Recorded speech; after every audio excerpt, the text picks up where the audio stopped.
How's it going, guys and gals? This is Advanced Warrior here, and welcome back to another Advanced Wars by Web replay commentary.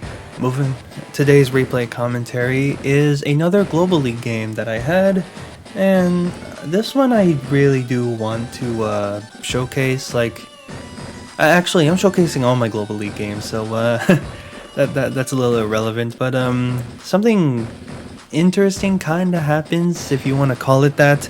But we'll just see once we get to the game.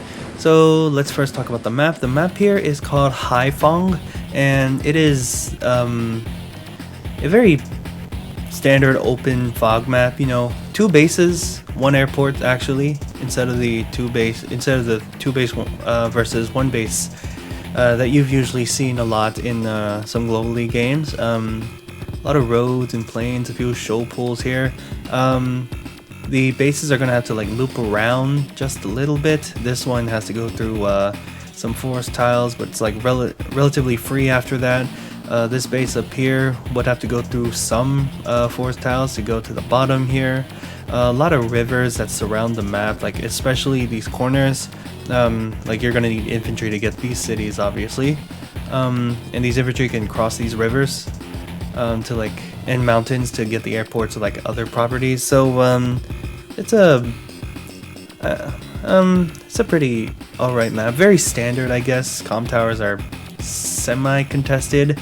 Ports in the corners. Don't know how relevant a battleship would be on this map, but nothing too much to say about this map other than it's just a standard open fog map with a lot of rivers and mountains near the corners. Alright, now let's go into the COs. Is a tier 3 game. Sorry, I'm a little tired, guys. We have Andy, who has no day-to-day. Simple as that. So day-to-days are something that usually COs would like to have. It's what they can use like almost every turn with like every unit sometimes. Yeah, Andy, no day-to-day. Not too difficult to use, but against COs with day-to-days is going to be a little interesting, a little tricky for Andy to come across. Alright, he has his 2 powers. Hyper Repair heals 2 HP to all of his units, and Hyper Upgrade heals 5 HP to all of his units, gives him a plus 10% offense, and allows all of his units to have +1 move. So it is a very good offensive power when you want to make a push, especially the 5 HP. I think that's like the biggest thing that's part of his kit, the 5 HP heal, and then they all just like come back with a little bit of strength and an extra space of movement. It can be very, very devastating when that happens. And yeah, you want to kill Andy's units. Don't let his units survive, or else they will come back and it will hurt. So yeah, when you're playing Andy, save your units. When you're playing against an Andy, try to kill his units. And my opponent here is Rachel. Rachel's day-to-day is that she repairs for 3 on properties instead of the usual 2. However, that extra HP she does have to pay for. So it can be a slight detriment if you're trying to save up for money, or if you're repairing a lot, then your income will just go down pretty hard. It's a day-to-day with a really nice pro, but I guess a little bit of a con. I don't hate it. I do find it useful for a few things. Obviously, the 1 extra HP is really nice. If you also repair it for 2 days, it'll repair for 6 rather than 4 with all the other COs. So that's another thing I like about Rachel. You have a 4 HP tank, you let it repair for 2 days, it'll go back to full HP. That's what I kind of like about Rachel. Her power is Lucky Lass, increases her luck range up to plus 39. So it's not as good as Nell's, but she definitely can get some lucky blows. I personally enjoy using it. Yeah, but it's a gamble though. Some people like to use it in fog, some people don't, and they prefer to use the super, which is covering fire. Fires 3 missiles that deal 3 HP, each having a specific target. I pulled up some notes for this, I'm sorry. It will target the greatest accumulation of infantry HP, unit value and unit HP in that order. So a group of foot soldiers, it'll also go for the highest amount of value damage, so it would target like teched up units, and then it will also target the most damage that it can do. So like, yeah, that last one, if there are more units in a certain area that the missile will hit, it will go for that.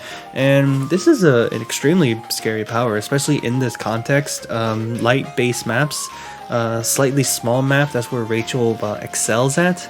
The only thing is a little bit trickier to use in fog, because in fog you can't see where your units are hiding. Where your opponents are hiding, I'm sorry, you can't see them, and they could like manipulate the covering fire, and they're just not gonna get like the greatest amount of value if it gets to that point, and it strikes the wrong targets.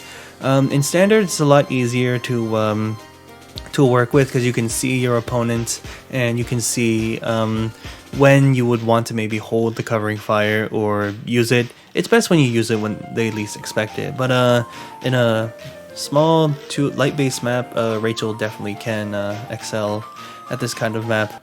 Alright, so that's it with the COs. Let's get right into the game. So one thing that I did before I started this game was that I was looking at some replays and seeing what kind of openings are like best for this map, because I definitely had no clue. And I think turn 3 was inspired by this. I built a recon because I saw replays of like people bringing the recon towards the center and like maybe halting or interrupting some captures, and they could maybe get away with it. Had I not built a recon, if I built infantry, that would leave me enough for like an artillery. So definitely a very slow start before we can get any tanks rolling. My opponent just crossing through the rivers, like especially this, stays on the river, can cross the mountain, get the city immediately. Yeah, it's a nice little interesting feature of this map where the infantry can get through the rivers and capture the properties.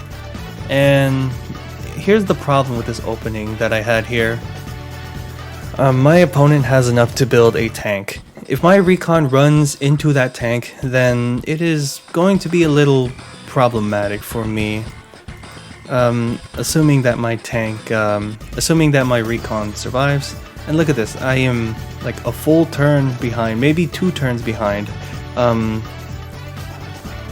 from a tank. So I definitely should have maybe considered something else. And here my opponent, they have the tank and then the recon, so that's a slightly better opening, I guess. The recon has a lot more mobility, but the tank can go through almost like plains and roads just fine. So yeah, it's a nice little I guess a dichotomy there. And let's see, I build my tank, so I'm glad I was able to get that. But then I put the recon on the city. This was way too aggressive for me. I looked at the opening and then I just kind of closed it. I was just like, yeah, I'm just going to open like that, and then the rest I'll just do by myself. Well, as you're about to see, it's in tank range and it's not about to pay off. If I had it in the forest, it definitely could still get shot down. So my opponent, looks like this infantry got trapped, so I denied the property, but in return, I'm losing 6 HP on that recon. So now the recon cannot harass anymore, it can only scout. And here my opponent builds a transport copter. I find that a little bit interesting because the infantry can cross the rivers just fine, unless they maybe want to bring mechs. Alright, so I go for the 2 properties that are up here, the port and the comm tower. And I move the tank up, where I'm starting to like have my infantry in range of my tank so I can cover a lot more easily. And I build a backup tank, starting up a little bit of a tank chain. And okay, see here, wait, 1, 2, 3, 4, 5, 6. Alright, that's how far the transport copter can go. If they're gonna build mechs, then I can definitely see with that. But this, yeah, like this infantry can cross that river completely fine.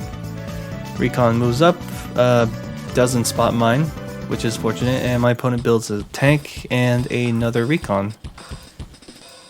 Alright, so I'm just capturing all my properties here. Move the recon down just to get vision of these properties. This mountain is kind of nice to see if anyone's going to try to start capturing those properties. Which I believe these are more contested properties. So yeah, I'm compiling my units and I have like 4 tanks out now just to try to compensate for my damaged recon that I built here. Alright, so my opponent's just moving their vehicles up. Slightly interesting use.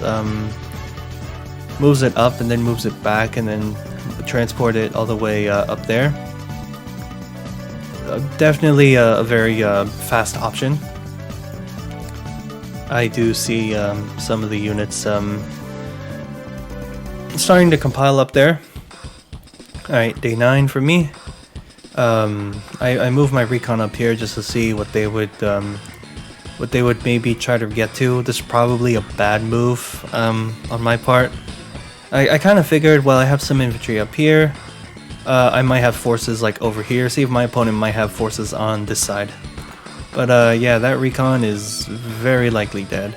And I put my tank on the city. I'm not gonna get repairs for it, unfortunately. But I just wanted to stand on the contested property, and hopefully I could like dissuade my opponent a little bit. And I built a battlecopter, a nice little addition to all the firepower that I have here. So my opponent's capturing properties and uses the transport abuse. Basically gives it a full turn, ignoring the rivers. Recon is moving down there, and yeah, the recon is moving away from my tank, so that's very fortunate for my opponent. And the recon does not gain any more additional information. They build a battlecopter at the same turn I do. 3 recons, I don't know how I feel about that. Maybe if they're expecting to lose 1 recon, maybe. But yeah, at this point, I probably should be the one to get 2 recons.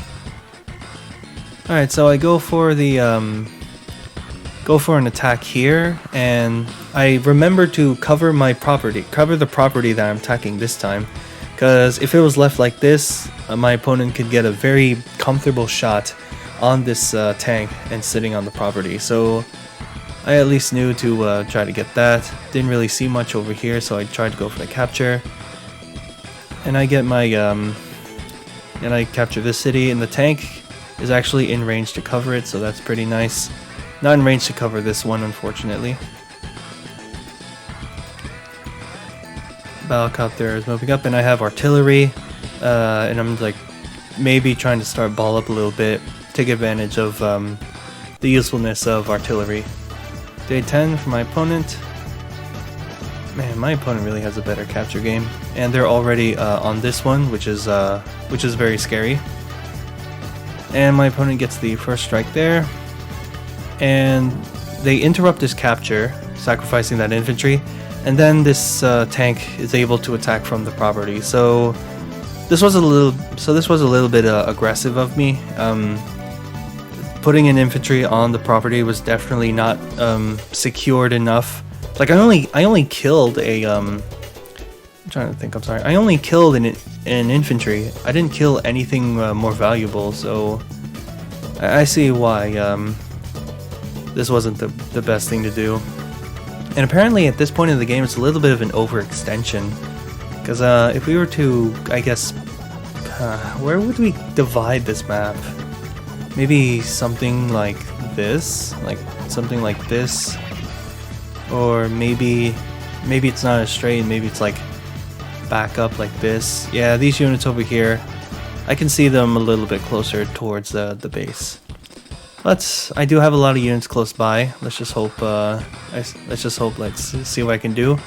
But here you can kind of see the problem I'm facing right now. I have 18 units to 21, 14 properties to 16, and 51 unit value to 70. And here, this was a major mistake by me. I was so upset when I did this. I captured. This infantry is giving vision off of that infantry. I should have moved this first and then interrupt it and then start capturing. The recon could get that though. But I did that first and this hurt me so much. I was like, oh man, I should have man. I should have been more wary of that. I do kill off that recon though, so I should be able to get this property. Unless, yeah, I actually could get that property. But here I'm just like, you know, trying to pull my weight back up. I moved my infantry very far out just to see what my opponent's progress was on the corner. And yeah, they have this corner and they're getting this corner property, so that was starting to sting. Artillery is just like slowly moving up, and I build a second recon, and I have a medium tank here. Because I felt like I saw like all these tanks, I thought a medium tank would like definitely be definitely a decent decision to like hold all this off. And another thing, because it's an open map, artillery might not be that great. I was trying to go for maybe a death ball, but I'm losing units sort of left and right, and I kind of figured like this medium tank, it's nicer on an open map because there's less likely to be artillery. So my opponent gets that property. Now 3 income ahead of me. Oh, that looks like a misclick from my opponent there. But they do get that property, sadly. Battlecopter is starting to move up. Infantry captures that corner. And I lose that tank. And I lose the cap entirely here. So yeah, and my opponent is like all the way over here. My HQ feels very exposed. I am in a lot of trouble at this point. And my opponent builds the anti-air because they see the copter. Alright, so I just pull back a little bit and just like try to hope I can kill things. Probably should have used this battlecopter to attack the tank instead of the transport. Or maybe because this infantry was in the way, that this tank wouldn't have enough to loop around. Yeah, it has to go through 2 forests, so it wouldn't have had enough to loop around. This infantry thankfully survives, so it does some scouting and then goes back to protecting the port. And I'm going back to protecting the city. Artillery is not really covering anything. It's just hiding. The recon just moves back for some safety. Medium tank is moving up, and I'm just trying to deal damage to infantry as much as I can. Just trying to save myself. And I built a anti-air because I'm like, yeah, probably seeing a copter at this point. My opponent is moving up. Recon gets the shot down there. Kill off that infantry. Very likely to get that property. Infantry are moving in, killing my own. Join caps to have a full HP infantry. Battlecopter moves in. Thankfully not to attack my copter. And this recon is just hiding down here. Can see everything on that bottom side. Tank moves back for repairs. The infantry is not infantry. Tanks are moving up. 3 infantry up here versus my 2. That's going to be pretty for my units. All right, and day 13. I just get the first strike on the copter. Out of range of this copter though. And I try to interrupt that capture. Recon. I don't know how I saw that. Might have been an infantry. Artillery moves in. Not fantastic coverage. I guess I didn't want any unit to sit on the HQ there. Kill off that infantry, and I resigned. I guess you may call that a premature resign, but my mental state for this game was like very low, and you can see I'm 4 income behind. I got 4 units, starting to reach powers too, and I feel like Rachel's power, she's gonna get it first, and it's gonna really hurt me. So yeah, unfortunately, not a lot of action happening. I resigned like right before we could get to the powers. Let's see how much I lost here. I killed 35,000 and lost 34,000. But this was the start of my turn, and my opponent definitely could do a lot more damage. I didn't see myself coming back from this. Like even if this medium tank was able to save me, I would have I don't really know what the missiles would have actually hit. I probably could maybe look at this. But yeah, I really didn't feel like I had a good chance of fighting here. I want to go back a little bit and just like see if I could only show my vision. Unfortunately, we're gonna see these units. Yeah, tank just barely out of vision. Yeah, it's a bit unfortunate I can't I can see all those, but I just kind of wanted to like replicate exactly what I was seeing. Yeah. Yeah, this position looks, personally to me, it looks really, really bad. I did have someone mention that I was overextending. I can kind of see it now when I'm like putting myself over here. Yeah. And then, yeah, it's just like losing units all over the place. And that's when I resigned. Very bad opening by me. Just assuming that I could look at a replay, just look at it for a few turns, and then come back and just try to replicate it without having any other game plans around it. Yeah, that was not the best. Not the best thing for me to do, especially if I'm trying to take Global League very seriously.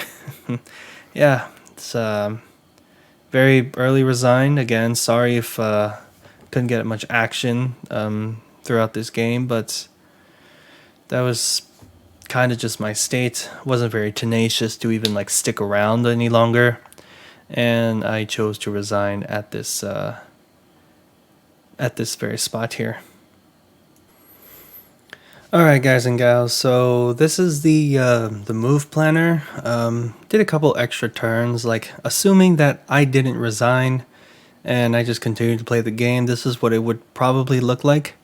I'm still very unsure how I was able to reveal this infantry. It's supposed to be damaged, I think, like it's 7 HP, I think.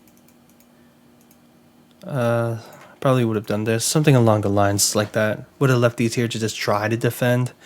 So now, yeah, and I would have built like 2 tanks and my turn here. Now let's see what my opponent would have used their super, and let's see where the super would have hit.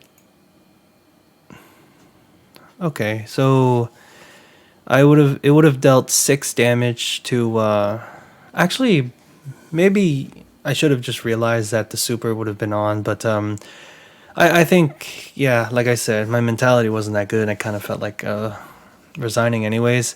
So I would have been hit over here for infantry. I think this for unit value and this for accumulated HP. So yeah, I definitely would have completely failed with this super here.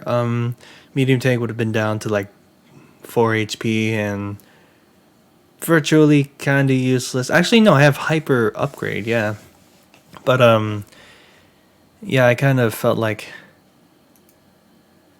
I wonder why it doesn't update.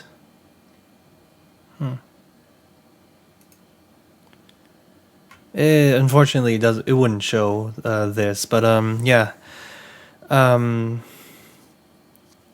Is this exactly right? But minor details doesn't matter. Basically, I kind of felt like the hyper upgrade was definitely going to no, not the hyper upgrade. The covering fire would have done a lot of damage to me and would have been even more difficult for me to come back in this situation. Like I said, you see here, my opponent is 4 income. My opponent's 4 income ahead of me.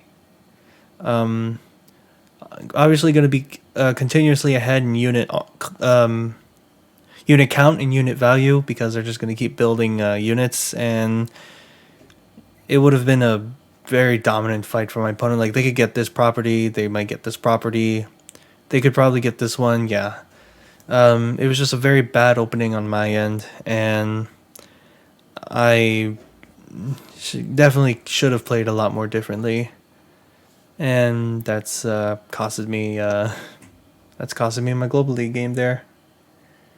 Yeah, it's yeah, my mental state was not the best. definitely keep an eye on your mental state, because it definitely could cost you your games like this if you're drawn into a game and you don't have the you might just surrender prematurely. I've had some people look at this and they said I definitely had a chance, but at the time, me personally, I didn't feel like I had a chance. So, but that's, it's all over with now. It's a loss of my record for the Global League, but I still at least wanted to try to make the most of this game, the most of this video, as much as I could, and like showcase like the main thing about it is two things actually. One, have better preparation. Don't do what I did. And two, definitely keep. I don't want to say focus on your mental state, but maintain your mental state. Make sure that you have a good mind when you're playing a strategy game. Yeah, and don't always give up too soon. There might still be a fighting chance. Who knows? But alright, guys and gals, I hope you guys have taken something from this kind of video, and I hope that you guys are able to apply it to your own games and to your own mental state to not give up so soon and prepare a lot better, definitely, than how I did. But yeah, I am Advanced Warrior, and you all have my warmest regards. Please take care.